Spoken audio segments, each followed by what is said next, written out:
Marlène et Jean-Claude sommes très heureux de te présenter une émission très spéciale afin de comprendre les faits d'actualité. Merci pour ta fidélité. Oh, combien je suis heureux de te retrouver. Oh, la vie est belle. La vie est belle toutes les fois que nous marchons avec Jésus. Aujourd'hui, notre thème est « Guerre au ciel ». La référence se trouve dans Apocalypse 12, versets 7 à 9. Apocalypse chapitre 12, versets 7 à 9. Guerre au ciel. C'est bon? Bien. Avant d'aborder le thème, recherchons la présence du Saint-Esprit. Saint-Esprit, merci d'être là. Merci de nous diriger, nous éclairer et nous conduire dans toute la vérité. Merci de nous libérer de tous les mensonges que nous avons entendus et que la vérité soit en nous, car vous connaîtrez la vérité et la vérité vous affranchira. Merci de nous avoir entendus et exaucés. Nous t'avons prié au nom de Jésus et pour ta gloire éternelle. Amen. Pourquoi y a-t-il tant d'injustice, de méchanceté? Pourquoi les riches profitent-ils sur les malheureux? Pourquoi nous n'avons pas un pouvoir d'achat pour vivre décemment? Pourquoi nous sommes surendettés? Pourquoi la maladie, la mort, la souffrance, etc. C'est un thème récurrent, mais c'est notre réalité. La Bible nous donne la réponse. Alors, que s'est-il passé? Sois bien attentive et attentif. Dieu, nous avons vu, est amour.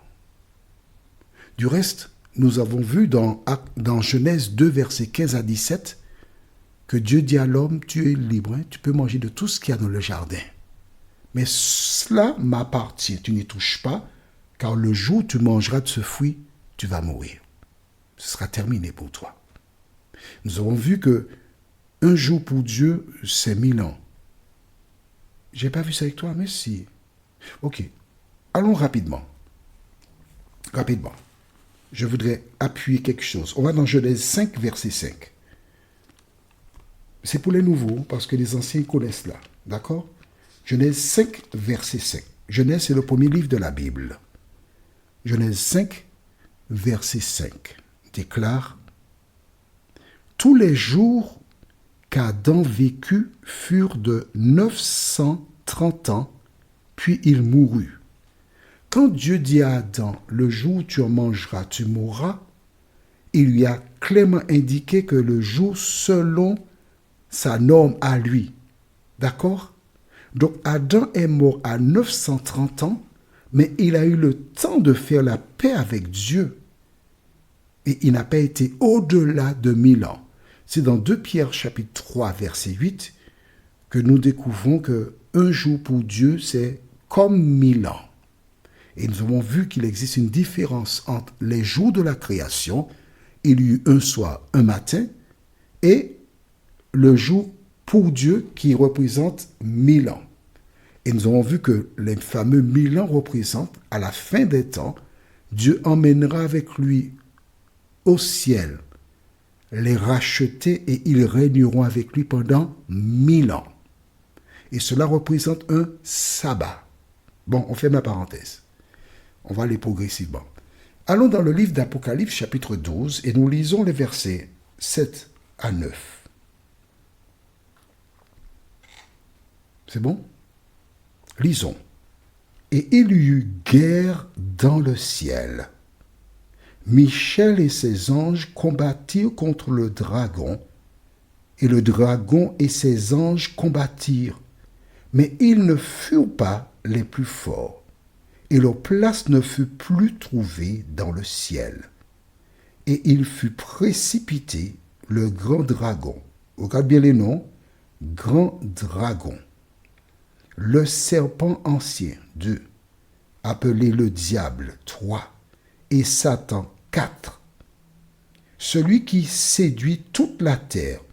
Il fut précipité sur la terre, et ses anges furent précipités avec lui.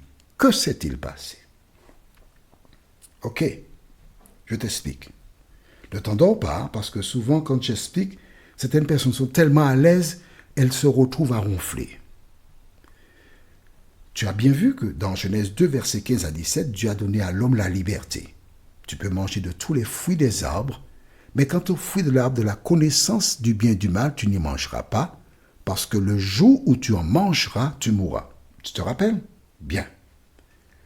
Ce procédé, Dieu l'a aussi instauré au ciel. Il a créé des anges. À la tête des anges se trouvait celui qu'on appelle Satan, chef des anges. Tous, ils avaient la liberté. Exactement ce que toi tu as là actuellement. Libre de choisir d'obéir ou de désobéir. Et qu'est-ce qui s'est passé? Satan a eu l'idée. Il est chef des anges, il a beaucoup de responsabilités. Il a souhaité prendre la place de Dieu. Alors qu'est-ce qu'il a fait?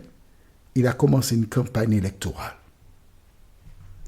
Il a commencé à aller vers les anges pour leur dire que Dieu est un despote, etc.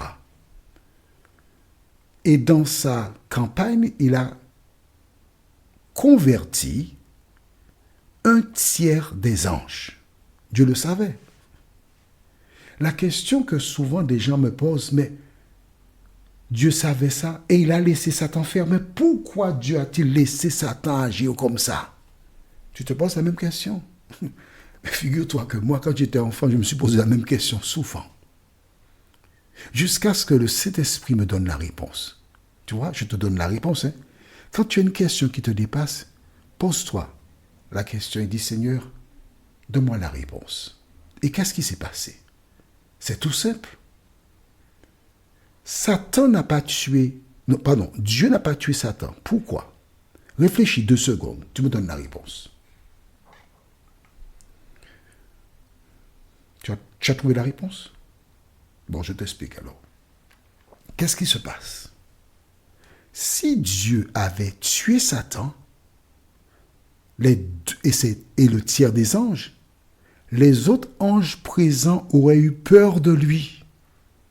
Ils diraient que Satan avait raison.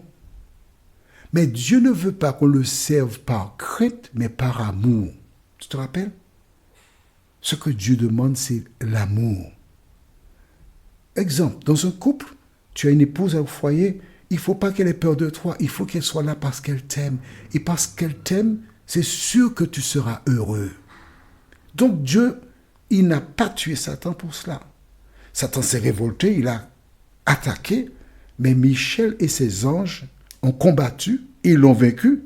Non pas parce qu'ils étaient 2 tiers et lui, 1 tiers et lui, non. Parce que Dieu est omnipotent, il ne faut pas oublier ça. Hein? D'accord? Ils ont reçu une raclée. Et qu'est-ce qui s'est passé?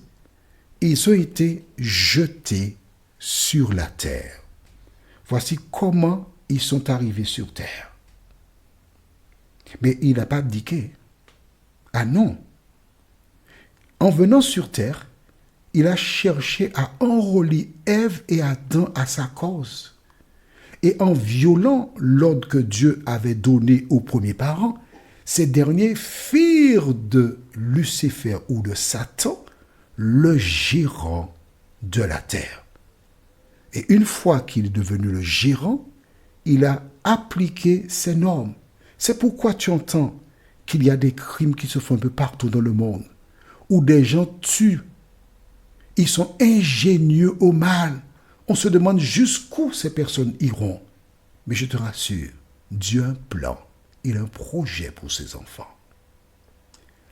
Notre référence pour la prochaine étude se trouve toujours au même chapitre d'Apocalypse 12, Mais nous lirons les versets 12, puis chapitre et le verset 11. Apocalypse 12.